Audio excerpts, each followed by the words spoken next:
శ్రీ గురుభ్యో నమః. శ్రీ మహాగణాధిపతయే నమః. గురుబ్రహ్మ గురువిష్ణు గురుదేవో మహేశ్వరః. గురు సాక్షాత్ పరబ్రహ్మ తస్మై శ్రీ గురవే నమః.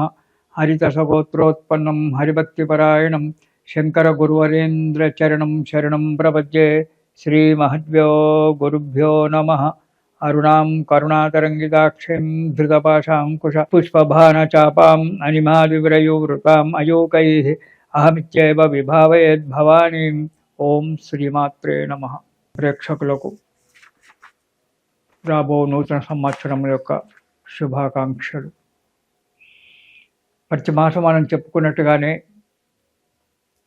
ఈసారి కూడా మాస ఫలితాలు. ఇక ధనుస్సు రాశి వారికి, ఈ రాశి వారికి ఈ నెలలో ఆరోగ్యం మంచిగా సహకరిస్తుంది. నూతన వస్తువులు వస్త్రాలు కొనడం జరుగుతుంది, లేదా బంధువుల చేత సన్మానాలు పొంది తీసుకోవడమో జరుగుతుంది. ప్రయత్నించిన కార్యక్రమాలందు విజయం కూడా మంచిగా జరుగుతుంది. విదేశ ప్రయాణాలకు అనుకూలమైనటువంటి ఒక సమయం ఉంది. ప్రయాణం చేసేవారికి వారు ప్రయత్నాలు చేసుకోవచ్చు, కానీ అధిక శ్రమ పడడం జరుగుతుంది. అనుకున్న పనులన్నీ, కొన్ని పనుల యందు చాలా కష్టపడాల్సి వస్తుంది. కొన్ని పనులు అనాయాసంగా జరిగిపోతుంటాయి. అధిక శ్రమ పడడం వల్ల కొద్దిగా ఆరోగ్యం దెబ్బతినడం జరుగుతూ ఉంటుంది. కొన్ని అనాలోచితమైన పనులు చేయడం వల్ల ధన నష్టం రావడానికి కూడా ఆస్కారం ఉంది. కాబట్టి ఏ పని చేసినా ఆలోచించి పక్కవారి యొక్క సలహాలు తీసుకొని అప్పుడు అడుగు ముందుకెయ్యండి. కాబట్టి వాహనాలు నడిపేటప్పుడు కూడా చాలా జాగ్రత్తగా ఉండాలి. ఎందుకంటే చతుర్థ స్థానంలో శని ఉన్నాడు, కాబట్టి వాహన స్థానంలో శని ఉన్నాడు. కాబట్టి జాగ్రత్తగా వాహనాన్ని తోలేటప్పుడు జాగ్రత్తగా వాహనాన్ని నడిపించండి. ప్రమాదం జరిగేటువంటి అవకాశం ఉంది, కాబట్టి మళ్ళీ చెప్పడం జరుగుతుంది. అధిక శ్రమ పడడం జరుగుతుంది. మధ్యవర్తిత్వం మాత్రం ఎటువంటి పరిస్థితుల్లో పనికిరాదు. మీడియేటర్గా ఎక్కడా కూడా మీరు వెళ్ళకూడదు, మీడియేటర్గా ప్రవర్తించకూడదు. దానివల్ల చేయని తప్పులకు శిక్ష అనుభవించవలసి వస్తుంది. జాగ్రత్త చాలా అవసరం. ఇక మొదటి వారం కనుక చూసుకున్నట్టయితే బంధుజన విరోధము, బంధువులతో కలహాలు ఏర్పడము, విరోధాలు ఏర్పడము జరుగుతుంది.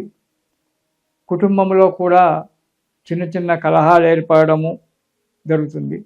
ముఖ్యంగా కుటుంబంలో కలహాల కంటే బంధువుల కలహాలు అంటే బయటి వారి యొక్క కలహాలు ఏర్పడము, కొందరు దుర్మార్గుల చేత మాట పెరిగి కలహాలు ఏర్పడము, దానివల్ల చాలా ఇబ్బందుల పాలు కావడము జరుగుతుంది. జాగ్రత్తగా ఉండండి.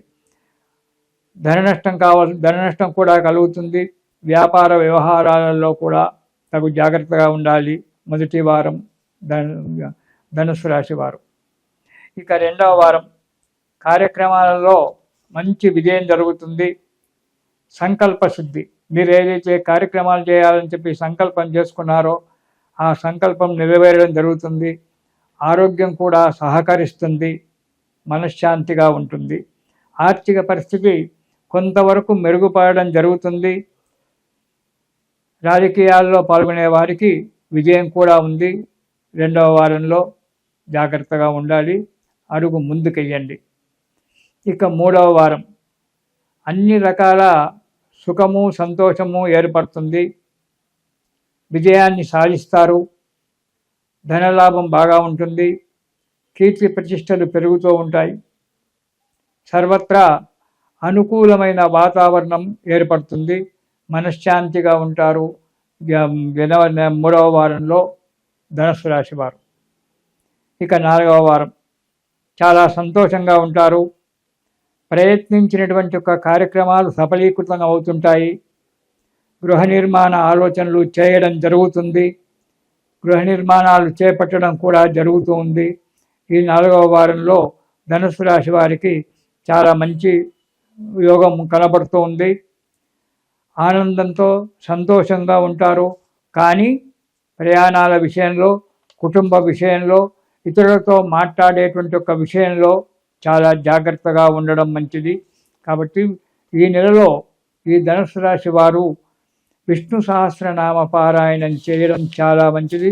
విష్ణు సహస్రనామ పారాయణం వల్ల మీకు కొన్ని కష్టాలు దూరంగా వెళ్ళిపోయి మనశ్శాంతి ఏర్పడుతుంది. కాబట్టి ప్రతిరోజు కూడా విష్ణు సహస్రనామ పారాయణం చేయండి, శుభాన్ని పొందండి. ఇది శుభం.